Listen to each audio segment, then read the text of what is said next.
Good morning, good morning, good morning. I am playing with technology this morning. I scheduled the event for how to green clean gourds. I don't know how come it didn't automatically start for me. I don't know, but we're here on talking about how to green clean gourds this morning. This is Leah from Blue Whale Arts, and we're under the gourd arbor this morning. Our weather has been really nice this morning. I can't wait. Today is supposed to be a cool day for us and maybe get some yard work done. Anyways, we're going to green clean gourds, and I get asked this question quite a bit. Why do you want to green clean gourds? What difference does it make? Green clean gourds, the difference it makes for them, so if you want to know why you green clean them, it helps let them dry faster, but that comes with pros and cons. Because a con is if you dry it too fast, you end up with a shriveled gourd. And I don't know, let me pull it back a little bit. You can kind of see it all shriveled. This was one that we green cleaned. So if you're going to green clean a gourd and you want to make sure that it is going to make it through that process, you want to make sure it is it's been on the vine for a very long time and it's a good mature gourd.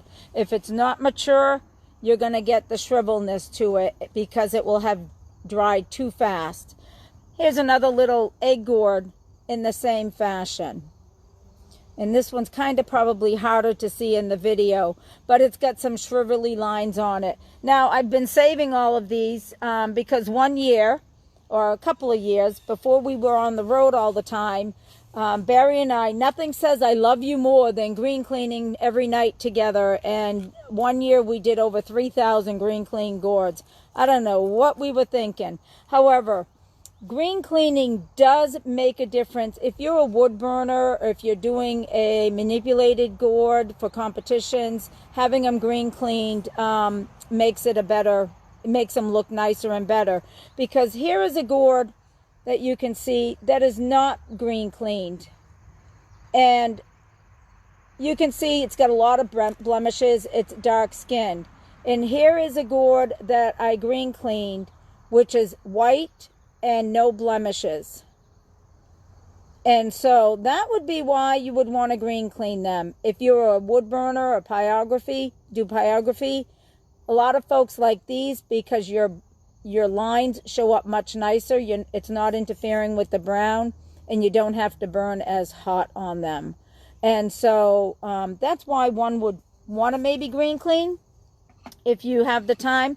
I started green cleaning, way back at the beginning. It was something that I had green cleaned way back when. And anyways, tools for green cleaning. So, it's one of those things where if you have the time and you want to give it a try, it's fine. There's a process that you do. Now, I've learned over time that when this guy fell off the vine, so we're going to use him as a guinea pig. I think he will shrivel up because he's not been on the vine long enough, but it's a good gourd that I can show you how to green clean. What you're going to do is, there's a couple of things. When you pick your gourds, don't rush and green clean. I've learned this over time. I take the time and let it, sit. And it can sit for quite a while beforehand. Now, if it's a white egg gourd, sometimes when the skin just starts turning to like a translucent color, that's the best time to green clean. It's the easiest, and you're not going to have the blemishes. But the minute it passes that point, you start getting the blemishes. On the green gourds, it's a little bit harder to tell. And solid green gourds are a little bit harder than like the white egg gourds and things like that. But usually let them sit. I let mine sit for about a month and a half, and I just kind of watch them before I start any green cleaning. So that gets us in the winter months. And like I said, nothing says I love you more than having a date night with your husband green cleaning hundreds and hundreds of gourds. So if you're looking for that type of fun, this is it for you. Okay, so now, tools for green cleaning. There is an array of tools for green cleaning. You can use a butter knife.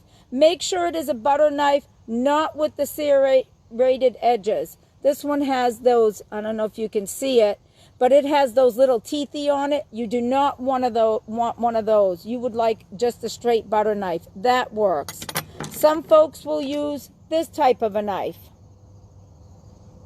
just a pocket knife, and that works. I don't like them because I tend to cut into the gourd, and I don't like to do that.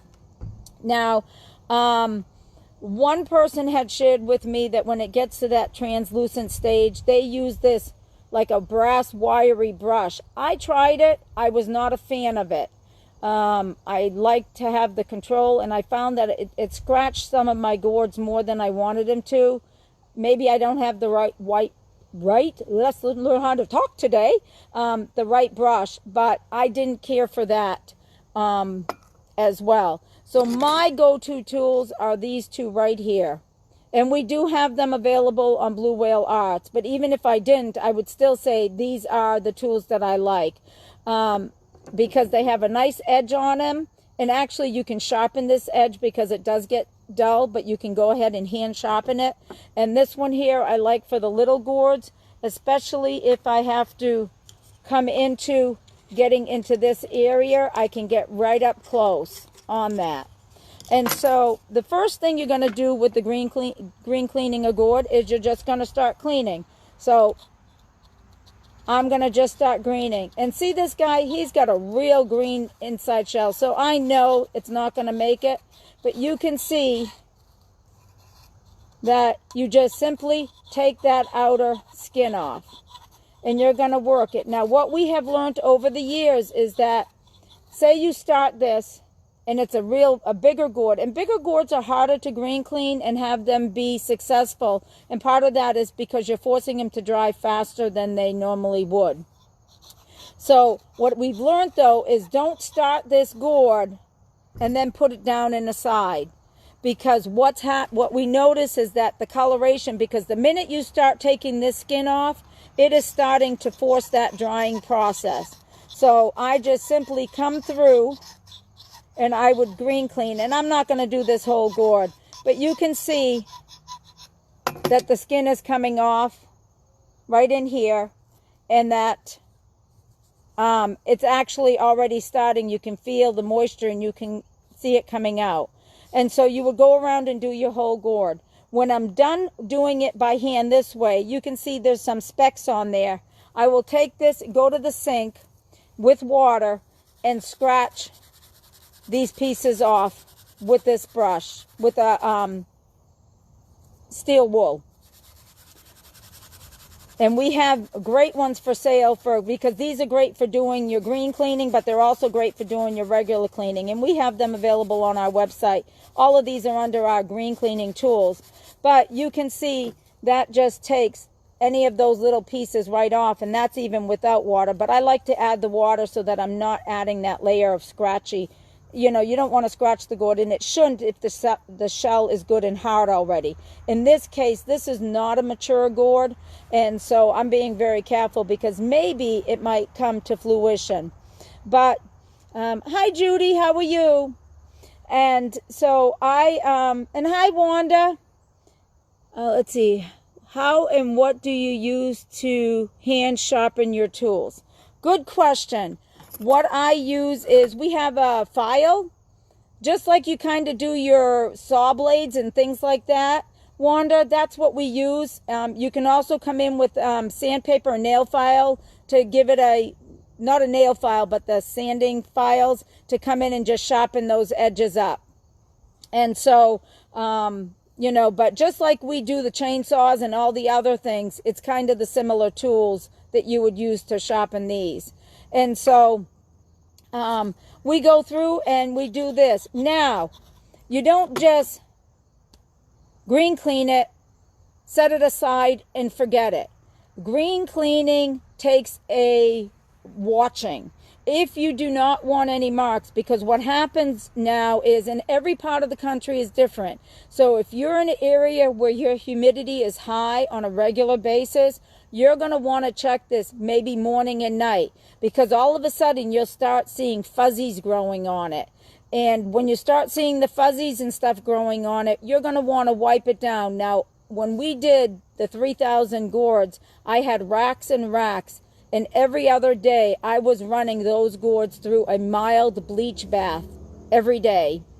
Because they were growing the fuzzies on them. So you're going to want to check it once or twice a day and just continue to wipe it down. You can take a cloth, a little bit of bleach, very little, doesn't take much, and just wipe it down, rinse it off under the sink, set it aside.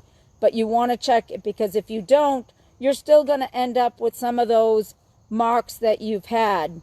When they're dry naturally, you get all these wonderful marks. At least in this part of the country, because of the way our gourds dry. Some parts of the country, they have, when they dry, they don't have as much marking as we get here in New Hampshire when I dry my gourds. But they're much darker and browner. So, I hope that kind of answers. Does anybody have any questions out there of something I might have missed? It's labor-intensive work, especially if you're trying to do the big gourds. It does take time, but you do get that nice white, clean gourd with no markings. And like I said at the beginning, wood burners really love it. And it's really that simple on why you do it. Now let me just see. They dry fast, the brownless free, take a chance. Oh, yeah, I did talk about it at the beginning, and I'll repeat it again. Good morning, Tanya. Don't forget, you want to make sure it's a good, mature gourd, because you're going to end up with this. But I betcha somebody out there in the gourd world could make a cool Halloween thing with this guy. And so, of course, I haven't thrown any of them out that have done this. Bring them on camera. Oh, which one? This one, Judy? Or this one? Or the tools? I'm not sure what you mean by bring them on camera. And so I think that, oh, maybe that's something that Facebook is now doing. So sorry about that. I don't know. This technology is changing by the day. So again, the tools that we use, these are my two favorite, available at Blue Whale Arts. You can use this type of a knife blade. I'm not very good at it because I tend to cut the edge inside the gourd. I'm just kind of recapping for those that might have missed. Let me see. And then we have this wire brush that I know it's a brass brush. I don't like it. I feel like I scratched more gourds because they maybe weren't mature enough. And so, anyways, I hope that kind of answers the questions on green cleaning. It's really a simple process. It does take a little bit of labor or love, especially if it's a large gourd. You want to try to get it done all in one sitting, because if I go back, let me see now, just in sitting this little bit, when they dry, maybe it takes a little bit longer. It does. You can actually see the difference, and you will have that shading difference throughout the whole time. It doesn't go away, but you can actually kind of see. This one I did just a few minutes ago, and this one here I just did. Let's see. What do you store the green clean gourds while watching it? Oh, you want to make sure, good question, Rebecca. You want to make sure that when you're storing them, they have a lot of airflow around them. So I have, because we were able to find them on, you can find them on the market base someplace, sometimes cheap or inexpensive. I got a whole bunch of free ones. I store mine in bread racks because they have a lot of airflow around them and they stack nicely, because I green clean mostly small gourds. But whatever you do use for storing them, you want them to have a good airflow around them, because you don't want them to just sit in a dark, dry place. It's a fine balance act, because if they dry too fast, they may do the shriveling act. If they're good mature, though, they should not. So you don't want to make sure that you force dry them too fast, because they will shrivel. And so hopefully that kind of, let me see, what do you, I just answered that. Would a potato peeler work? You know what, Carol? I would give it a try. When I look at doing gourds, people need to find what works for them. and what they have around. If they, you know, sometimes you can get two, sometimes you can't. The reason why I like these, but if your potato peeler has it, is because it has a fat handle on it, has a good blade. I like that part too, but I also like the fat handle. And what I often do is I will make handles fat because my hands, with arthritis and things like that, and it's hard to hold things, especially doing the scraping and the motioning. So, does it hurt to leave, and I'm sorry if I'm putting my face in, but the writing's small and I need my new glasses. Does it hurt to leave them in the sun?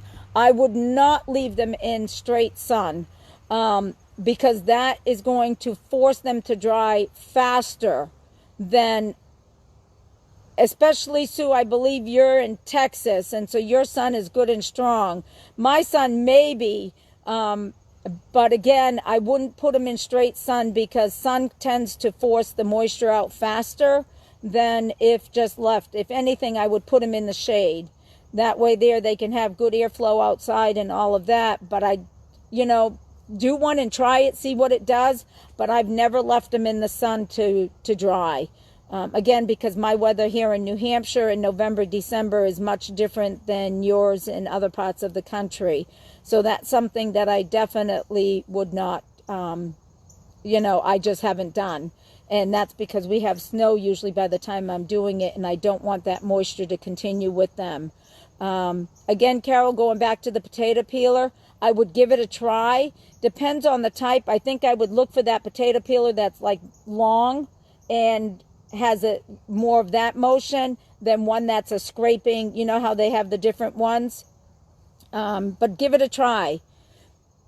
Let me see. Any other questions out there? Nobody? Do you want to see, anybody want to see anything in the gourd garden? Which is, I don't know if anybody has seen my curly gourd that did it all by itself. This is Mother Nature at its best. So if I put this gourd in a competition, I can't take credit. I guess I'll write Mother Nature on it, because this is a really cool gourd and it is just growing and growing and growing. So I'm hoping that folks, all right, Sue, thank you. We will definitely do that. So I hope that answers some green peel basics. If you have any other questions or you think of something, go ahead, throw it in the comment section after the video. I will try to respond to you privately, but if not, maybe add it to the video or do another video with more green cleaning. This is kind of a quick overview, but it's definitely worthwhile if you're a wood burner to do that. So let's go ahead and take a walk and see that curly video. I'm going to, I don't know if anybody else has noticed, but fall is coming because I noticed that the sun has shifted, and I hate when that happens because that's my indicator that the gourd vines are going to start dying off, and it's very sad. But let's go out and take a look at curly. Here we go. We're going to change the camera around. And we'll take a look at my big bushel gourd I have growing. And my neighbor came over and said to me, you need to put something up against it. So I'll do that another time. But I don't know if you guys can see in there, but that is my large bushel gourd growing. And I am very excited because we have quite a few big ones. And then if we come over here, now I have a video of when I first found Curly. I call him Curly because look at he is. But now when I did the video, he was maybe just one section long, maybe like that big. And he is now, I've got to zoom out. You can see how long he is. So he is probably, or she, a good 2.5 feet, maybe? Maybe 2.5 feet, because he is there. So I am so excited, but that is Mother Nature at its best. At least I think so. I did absolutely nothing to that gourd. Is he doing that on its own? Yes, he is. I think what happened was when it first started, when it was just pollinated, it got stuck on a vine, and then it kind of, when it was growing, curled up all by itself. And this is how it's continued to grow in that shape. And it's kept the curls just like that. And every day I think it grows 2 or 3 inches. It's just amazing. This is a long gourd.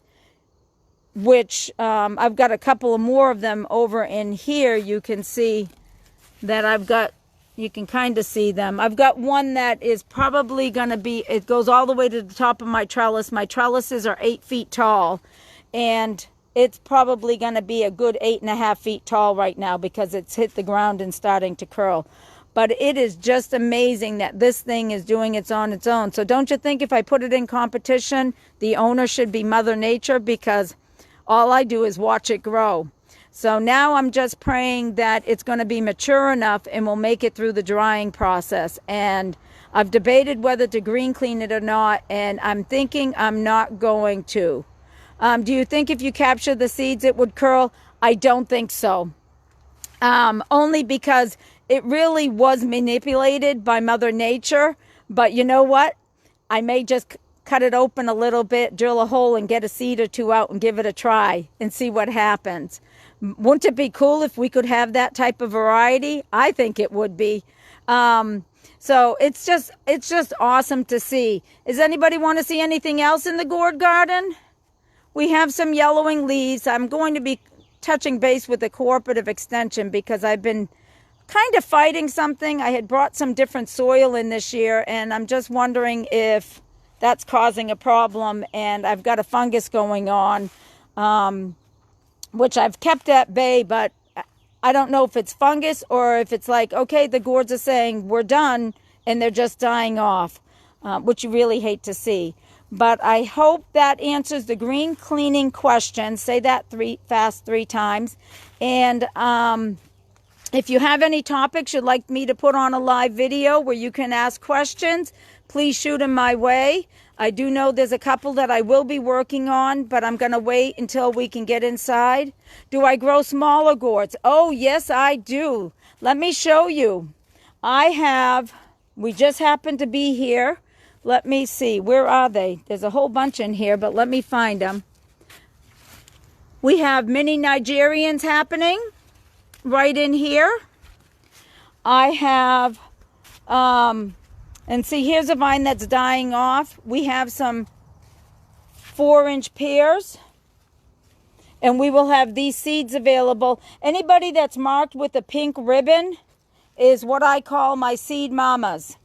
And my seed mamas are the ones that I actually isolated and hand pollinated. I isolate the male and the female, and then I work when they open, hand pollinate them, and then I will mark the female with the pink ribbon and put the bag back on her until the flower falls off. Now here's a nice little gourd. These guys are just awesome. And I've got some bottle gourds here, and these vines are dying off, and this is a issue with this middle row that I found this year on my garden. And we have tons of egg gourds. That's a small white pear, but we also have tons of egg gourds in here, and we have spinner gourds. Let's see, who else do we have for a smaller gourd? Does anybody know what a Peruvian gourd's supposed to look like? Because these said they were Peruvian, but they kind of look like a canteen to me. So I'm thinking, I love those pears too, Lynn. Here are some mini martins up in here, which is a nice shape, nice size martin. Let's see, what else do we have for small gourds? I think that's it. Oh, we do have in my other gourd garden. This is only one of my 2 gourd gardens. I haven't been over in the other one. Oh, you want to see? I'm trying for the first time. I know, very fancy, right? The string method for trying to do a swirl and a dipper. I'm not sure how it's going to be. But look at this little guy up here. Is that not a cute little gourd? We have these guys, which are a different shape. And we have, these were supposed to be large penguins. They were not. So, but it's a nice shaped gourd, so I might try growing it again myself this year, but I'm not sure if I'll have the seeds available unless people want them, because I'm not sure if they will grow in that shape because it's the first year doing it. Now, the other gourds we've been watching is, does anybody remember the giant leaf that I showed way back at the beginning, the leaf was over 20 inches large, and we were wondering what those gourds were going to do. Well, here's my giant leaf. It's weathered some storm, and it's kind of been beat up a little bit, but my giant leaves, and this is the gourd now. I had to make, if I had known they were going to be this big, they never would have went on a trellis, but I didn't think they would be this big. So we made platforms for them, and I only have 2 here. But anyways, so there's a little bit peek of this part of the garden. So we have little gourds. Oh, and we have banana gourds. We have some beautiful banana gourds. Let me see if we can find them in the jungle. Oh, here's one. These are the nice longer bananas that we have. So we have some nice banana gourds. So is that wave for me, or can I wave? Oh, I can wave back. Alrighty, that's cool. Okay, I know technology, it doesn't take much. So I hope that kind of answers the green cleaning. Again, any questions, just shoot them my way. Any ideas for a video you'd like, just send it my way and we can go from there. I hope everyone has a wonderful, wonderful day. Get ready to do some green cleaning and trying it. I think it will be fun. And, well, we do, because that's what my husband and I do in the wintertime for 2 months. We sit down and green clean. So, anyways, oh, Lynn, don't be jealous. You can have some if you want for green cleaning. I'll ship them to you. It's all right. You can join the fun with us. Anyways, I hope you have a great day. It's going to be a beautiful, sad day here in New Hampshire because the weather has broken. I think we're going to have 70. After a week of 90 to 100, I'm done. And the humidity is going to be down in the 50, I think. So we're doing good. So you have a great day, and we will see everybody soon. Bye.